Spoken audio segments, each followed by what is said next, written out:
Hi friends welcome to Ranna Samayal इनके என்ன சமையல் பார்க்க போறோம்னா முருங்காய் கத்திரிக்காய் புளிக்குழம்பு கேரட் பீன்ஸ் பொரியல் தான் பார்க்க போறோம். இந்த குழம்பு இந்த பொரியலும் ரொம்ப ஈஸியா செஞ்சிரலாம். எளிமையான முறையில் செய்யக்கூடிய இந்த கத்திரிக்காய் முருங்காய் புளிக்குழம்பு கேரட் பீன்ஸ் பொரியலும் ரொம்ப சுவையாகவும் அசத்தலாகவும் எப்படி செய்யறதுன்னு வாங்க பார்த்துடலாம். முருங்காய் கத்திரிக்காய் புளிக்குழம்பு பண்ணுறதுக்கு 4 டேபிள் ஸ்பூன் எண்ணெய் சேர்த்துடலாம். எண்ணெய் சூடாயிட்டு 1 டேபிள் ஸ்பூன் வெந்தயம் சேர்த்துடலாம். வெந்தயம் நல்லா பொரிய ஆரம்பிச்சிருச்சு. 15 சின்ன வெங்காயம் தோல் உரிச்சு வச்சுருக்கேன். சின்ன வெங்காயம் சேர்த்துடலாம். அது கூடவே 10 பல் பூண்டு, கொஞ்சமாக கருவேப்பிலை எல்லாத்தையும் சேர்த்துட்டு நல்லா வதக்கிடலாம். நம்ம சேர்த்த சின்ன வெங்காயம் பூண்டு ரெண்டுமே நல்லா வதங்கிருச்சு. வெங்காயம் இந்த அளவுக்கு நல்லா வதங்கி வரணும். இப்போ இதில் நம்ம நறுக்கி வச்ச காய் சேர்த்துடலாம். ஒரே ஒரு முருங்கைக்காய் 2 கத்திரிக்காய் நறுக்கி வச்சுருக்கேன். இப்போ காயை சேர்த்துடலாம். காய் சேர்த்துட்டு இந்த எண்ணெயில் வதக்கிடலாம். முருங்கைக்காய் கத்திரிக்காவை எண்ணெயில் வதக்கி செய்யும்போது நம்மளோட புளிக்குழம்பு நல்ல சுவையாக இருக்கும். இது கூட நீங்கள் உருளைக்கிழங்கு கூட சேர்த்து செய்யலாம். முருங்கைக்காய் கத்திரிக்காய் எண்ணெயில் நல்லா வதங்கிருச்சு. இப்போ இதில் மசாலா தூள் சேர்த்துடலாம். 3 டேபிள் ஸ்பூன் குழம்பு மிளகாய் தூள் எடுத்திருக்கேன். குழம்பு மிளகாய் தூள் சேர்த்துக்கலாம். அது கூடவே 1 ஸ்பூன் மஞ்சள்தூள், குழம்புக்கு தேவையான அளவுக்கு உப்பு சேர்த்துக்கலாம்.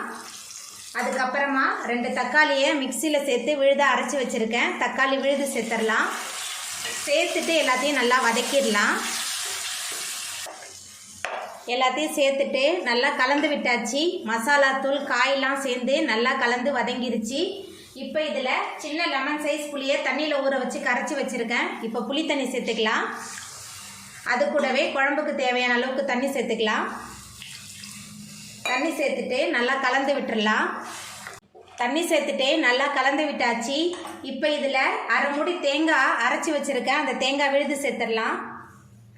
தேங்காய் விழுது சேர்த்துட்டு கலந்து விட்டுட்டு ஒரு மூடி போட்டு வேக வச்சிடலாம். குழம்பு நல்லா கொதிச்சு காய் நல்லா வெந்து வரட்டும்.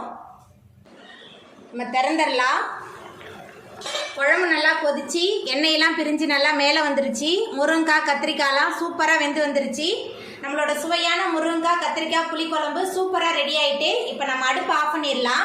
கேரட் பீன்ஸ் பொரியல் பண்ணுறதுக்கு எண்ணெய் சேர்த்துடலாம். 1.5 ஸ்பூன் எண்ணெய் சேர்க்குறேன். எண்ணெய் சூடாயிட்டு இதில் 1 டீஸ்பூன் கடுகு சேர்த்துடலாம். கடுகு நல்லா பொரிய ஆரம்பிச்சிருச்சு. நீல வாக்கில் நறுக்குன ஒரு பெரிய வெங்காயம் சேர்த்துடலாம். அது கூடவே 2 பச்சை மிளகாய், கொஞ்சமாக கருவேப்பிலை சேர்த்துடலாம். சேர்த்துட்டு நல்லா வதக்கிடலாம். பச்சை மிளகாய்க்கு பதிலாக காஞ்ச மிளகாய் கூட சேர்த்துக்கலாம். வெங்காயம் நல்லா வதங்கிருச்சு.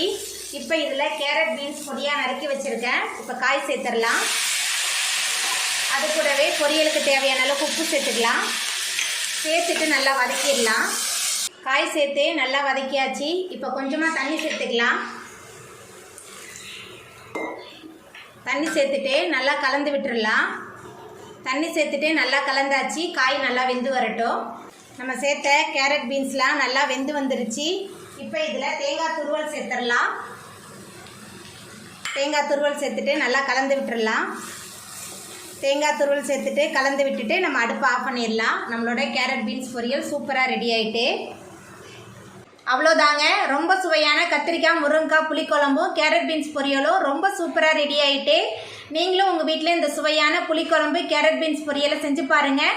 இந்த வீடியோ உங்களுக்கு பிடிச்சிருந்தா லைக் பண்ணுங்கள், ஷேர் பண்ணுங்கள், கமெண்ட் பண்ணுங்கள், சப்ஸ்கிரைப் பண்ணுங்கள். அப்படியே பக்கத்தில் உள்ள பெல் பட்டனை கிளிக் பண்ணிடுங்க. நன்றி.